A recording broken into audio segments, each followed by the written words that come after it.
Hello again, and welcome to another podcast. Last week, we looked at AE lock, which is an important function on our cameras.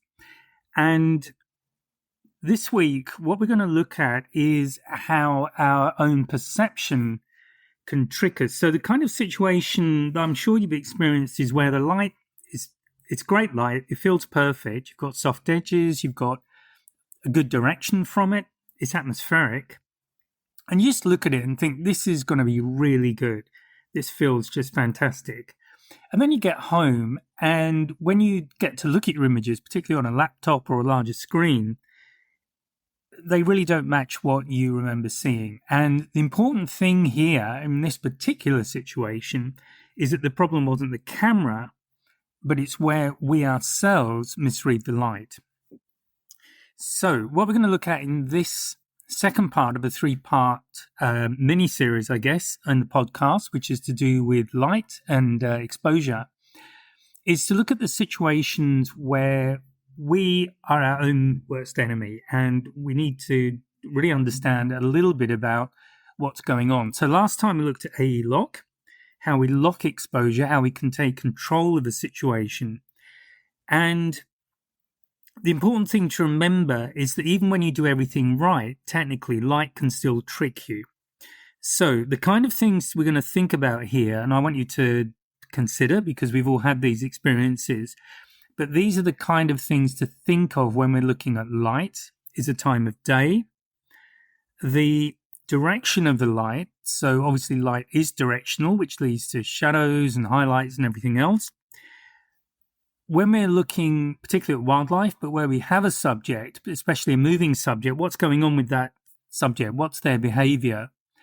So if they're stationary, that makes life a lot easier because the light won't change, or at least not because of changes they've made in their position. But when they're moving, that means we have to be particularly watchful and wary of what's happening with the light on our subject. And then, why did the light feel right? So when we get into these situations where this kind of error happens, the key thing is nothing actually felt difficult about it. It felt great. Everything seemed to be coming together. And then what we got as a result was not what we were expecting, not what we were aiming for. So the key thing that we're looking at here in this podcast is human perception. So being primates, we have a pretty good optical system of our own. It's a combination of our eyes and our brain. And what happens there is that our optical system automatically adjusts for changes in light, whether that means it's getting darker or it's getting brighter, or suddenly we have bright light as when we were in shadow, or going the other way. Our optical system adjusts automatically for those conditions. And what it's easy to forget is that the camera doesn't. Now, the other thing that happens when we're looking at an image and when we're taking a photograph, particularly if it's something that's really inspiring, is that there's an emotional connection as well. So we feel a mood. Now, mood is something that's really important, particularly as you start to move on in your photography. Once you master the basics and you can capture an image and you can capture it well, you've got good exposure, you've got your movement correct, the next place to go is mood. How do we create an image that engages the viewer? And the way that you connect with an image is emotionally. If you think of any image that's particularly inspired you, or has really grabbed you, it's because it's the mood, it's emotion. There's been an emotional connection with that image. And this also happens when we're capturing certain images. We can have amazing light, an animal we've wanted to photograph for a long, long time, and everything seems to come together. And you trust the scene. We just trust what we're seeing. And what ends up happening is that we expose for the feeling and not the reality, because we've got that difference between how our optical system works and how the camera is working. So looking at it from the camera's perspective, what you may well find is that the camera found the backlight to be overpowering the subject. The contrast, if you've got a harsh contrast, you can, which I'll refer to as a high dynamic range, which I'll explain more in the next podcast. But essentially, you have a harsh contrast is hiding the nice light. You've got a big difference between dark areas and light areas, and when you get that happening, you tend to start losing detail, and some of the more subtle parts of the image that good lighting will bring out. Your highlights start quietly clipping, you're overexposing, and shadows lose detail. So this is not about settings, this is about concept, but it's about how what we're seeing is not what the camera is able to record, because we're starting to push what the camera is capable of doing for us. So the problem comes down to we trust our eyes. This is where, as photographers, we trust our eyes, and we forget that our vision adapts much faster than the camera will. And in fact, the camera, and we've got auto mode in the camera, but again, they're exposing for different things. And I'm going to explain that in the next podcast, because that will get into a little bit more of the technology that goes on. And often we'll find that wildlife situations tend to exaggerate that mismatch, because wildlife will tend to, if you're looking at prey animals particularly, they'll tend not to be out in bright light often. And in fact, the same goes for predators, because they don't want to be seen. So a lot of wildlife doesn't particularly want to be seen by other wildlife that will threaten it. So it will tend to be hidden a lot of the time. So the lighting on our subjects will not be ideal. But if we don't remember that, we can completely misread the scene, or it will look fantastic to us, but we forget that the camera can't keep up. So I'm going to go through in this podcast some situations which do relate to wildlife more than general, but they certainly apply to general photography. And they're situations that will lead to this mismatch, and it will tend to bring out this mismatch a lot more. So these are the kind of situations, just to remember, have them in the imaginary notes in your back pocket, that are things you need to remind yourself about in certain situations, which I find very helpful. So when you have backlit animals, they tend to glow. Particularly, you'll see fur, and there's a picture of a kudu I took that I absolutely love, and the fur on the profile of the animal is really well lit. So was the urine when it decided to relieve itself, but that was a picture I decided not to share or take. High contrast scenes, again, our eyes will balance for them, but the camera won't. So high contrast scenes can really trip us up. You can end up with silhouettes, because again, you are able to see detail because your eyes are adjusting all the time, and your eyes and brain combination are adjusting, but the camera won't. So what the camera sees will be a lot cruder, let's say, in terms of its ability to handle variations in lighting and tone. And light can change very quickly. And again, we are very good at adapting for that. So these are all about misreading the light. This is not about technique at this stage. This is just basic misreading, which is something that we do automatically. It's actually not misreading when we do automatically. Our eyes are adjusting all the time so that we can see what's going on, which is fantastic. But as photographers, we need to remember what's going on. So let's look at situations. So I've got a few here. So one of them is backlight that feels cinematic, and that can be an amazing kind of lighting to work with. But of course, what happens is that the backlight, it feels beautiful. You get a light around the edges. You've got atmosphere. You've got separation. Your brain will tend to read it as great photographic light. But what actually happens is our eyes have adapted. The subject looks very readable to us in terms of being able to see what it is. The camera, though, will see massive areas of brightness, and what will happen then is the subject is often underexposed. And that can be quite a surprise because to us, it doesn't look like it would get underexposed because we've adapted. Our own vision is seeing that subject differently. So basically, the backlight feels generous, but the sensor experiences it as quite an aggressive, harsh light. Now, another favorite is golden hour.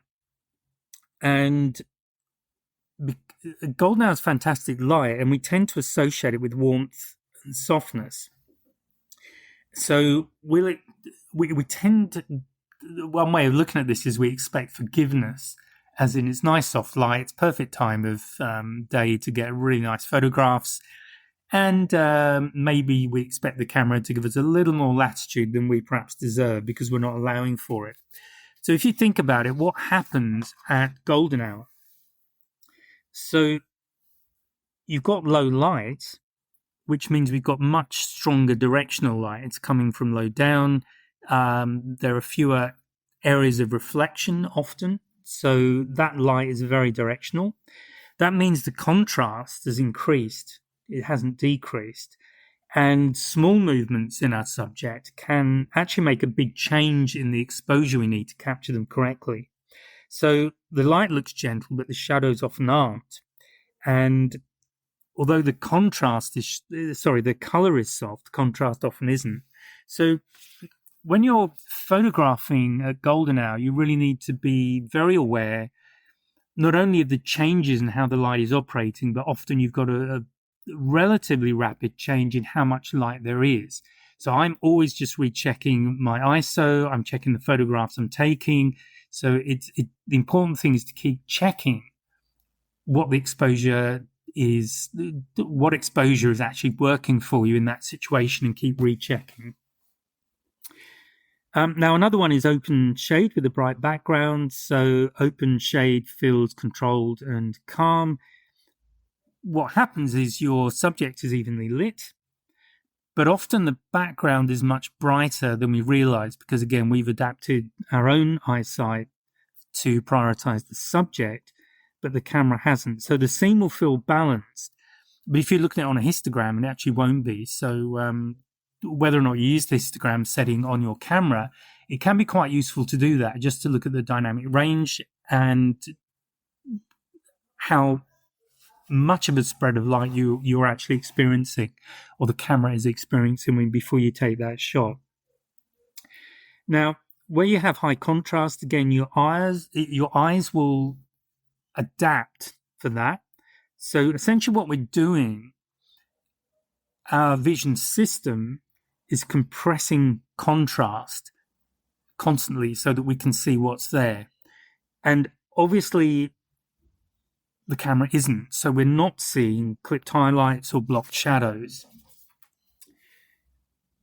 The camera is basically recording what's there, but without that adaptation going on. So this is one of those situations that's really likely to trick us because nothing feels wrong. It actually feels like quite a nice scene, and we'll just dive in there.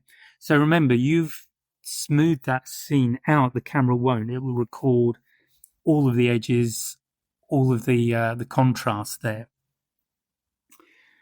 Silhouettes is a great one, and this is something I've been asked about a few times. So I mentioned this in the previous podcast, looking at AE lock, but where you get silhouettes that you didn't intend to make, because for you the subject's clearly visible. And a great example of this, it just came up to me because it was a specific example that somebody asked me about, was someone coming through a doorway that was, so the other side of the doorway was quite brightly lit. This person comes in through the doorway, and they, again, visually we can see them, we can see their eyes, their detail, all of that, but the camera just sees a silhouette because it hasn't been able to adapt for the change in light. So you've got that strong background, that very bright background, and that will drive how the camera exposes for that image, which means that we lose all detail in the subject, or most of the detail, and we end up with a silhouette that we really don't want. So that's fine if you intended to do that, if it's being artistic, but if it's accidental, it's something that you need to know how to compensate for. Flat light is another one because it feels very easy, but that lack of contrast can again hide errors. So it means that you can have underexposed areas that you don't notice. And later, when you try and compensate in post-processing, because you've got a bad exposure to begin with, you can find that suddenly you really can't pull much out of that image. So post-processing is something that, to me, is just one aspect. It's a fundamental aspect of digital photography. But you really need to have a good exposure in the first place if you're going to be able to get something really worthwhile from the image that you've shot. So if your exposure is off, then your chances of getting a really good, impactful image are much reduced. Okay, another good one to remember is reflected light, whether it's off water or sand or snow. So the reflections feel bright but natural, but what often happens is that from the camera's perspective, that scene is very bright, and you can be looking with a lot of overexposure going on. And again, typically what you're going to do is you're going to lose your subject in all of that. And this is particularly common if you are photographing wildlife near water, particularly where you have a bright sunny day. You may well have massive overexposure going on that you haven't compensated for. So again, test shots are really good to just ground you and make sure that the camera is capturing what you want to capture, and to just be aware again that what you're seeing is not the same as what the camera is seeing. And then the final one is to look at when you've got transitional light. So basically, the light is changing moment to moment. It can be quite slow at times. Other times it isn't. But if it's a slow change, and that could be where a cloud gradually drifts over, so it might be fairly thin on the edges but gets quite dense. Basically, anywhere where your exposure can drift without much warning, and you haven't noticed because, again, your own eyes are compensating for the change in light. So the scene looks pretty unchanged to you, but in fact, the exposure has changed. And if you haven't compensated, or you haven't got the camera set up to compensate for that, you, again, are going to have exposure problems. So the important thing about this is that light often, or we aren't tricked by light, let's put it this way, when it's obviously bad, because we'll see that, we'll notice it, and where you've got situations where you're expecting the light to be changing. Generally, we will be on top of that, and we'll make sure that we are making sure we get a good, correct exposure. It tends to trick us when it feels good, when we've connected with it, and perhaps when we've got drawn in emotionally to the scene that we're photographing. So it's just important to keep rechecking, again, if you're using digital cameras, to make sure that what you have shot is pretty much what you're expecting. And if you haven't, then to make sure that you're correcting or correctly exposing for your subject, and that will keep you right. And this is where we tend to trip over. Okay, so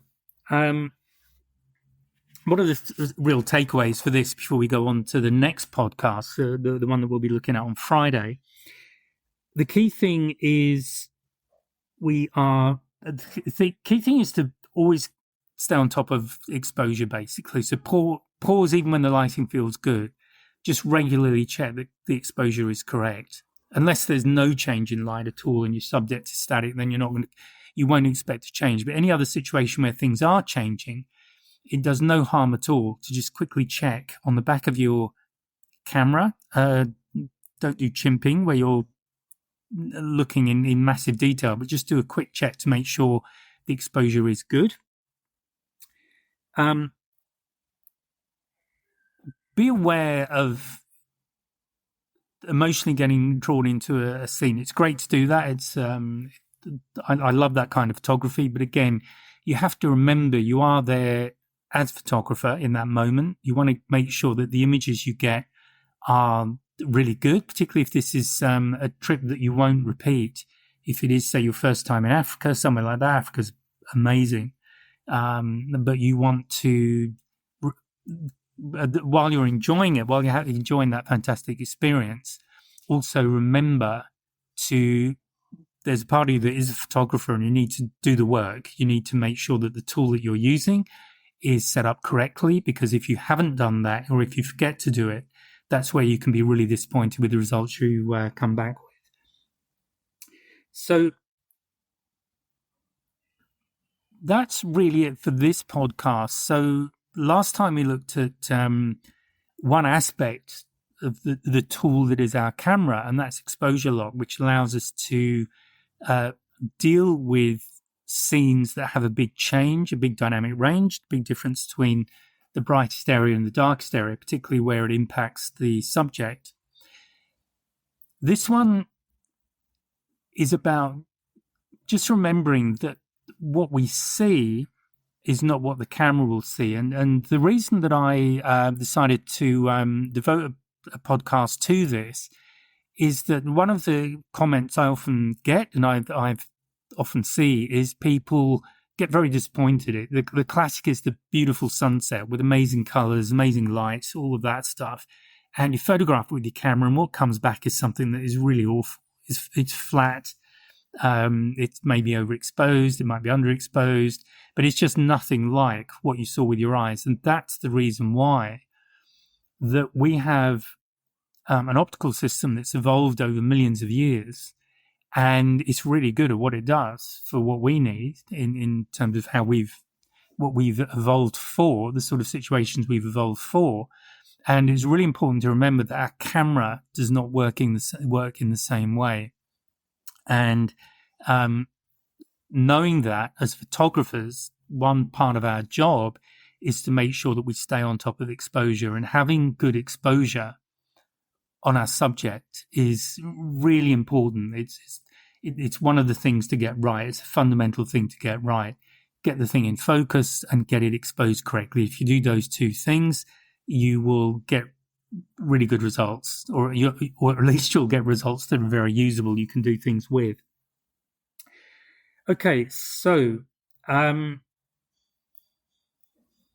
that's it for this podcast. In the next podcast, that will come out on Friday, I'm going to be talking about what happens when you say, okay, so complete counter to what I've spoken about in this episode, in this podcast. All right, so I'm going to assume that what I'm seeing is not what the camera is going to see, and I'm going to trust my camera. And we're going to talk in that episode about how that can really let you down badly. So hopefully you've got some tips, one or two things you can take away with from this episode. Do please practice. Get to know your camera a little bit if you haven't used it for a while, or if you're new to your particular camera or new to photography. The key thing is to practice and really get good at exposure. It's one of those things, if you put the effort in, it will really pay dividends in future. You will get images that I think you'll be really pleased with. You certainly will not have to go through that. It's a major disappointment if you go somewhere, if it's something you've really been looking forward to. And I remember my first time in Africa, and I was lucky. I did all the work, and that was a film camera. And I came back with some images I was really pleased with. But it must be absolutely devastating if you go to a trip like that and what you come back with are really awful photographs. So that's what I'm here for, to help you with your photography. So please join me again on Friday. Please like and subscribe. I will speak to you then. Bye for now. And one more thing before you go, if you would like to improve your photography, if you are perhaps new to photography and just trying to get out of auto, you may well be interested in a mini workshop that I'm running on the 22nd of January. This is 6 p.m. Australian time, I should say Sydney time. So for more information, click on the link that you'll find in the description, or jump on my website and I have all of the information you'll need there. So I hope you find it useful. Hope to see you at the workshop. Bye for now.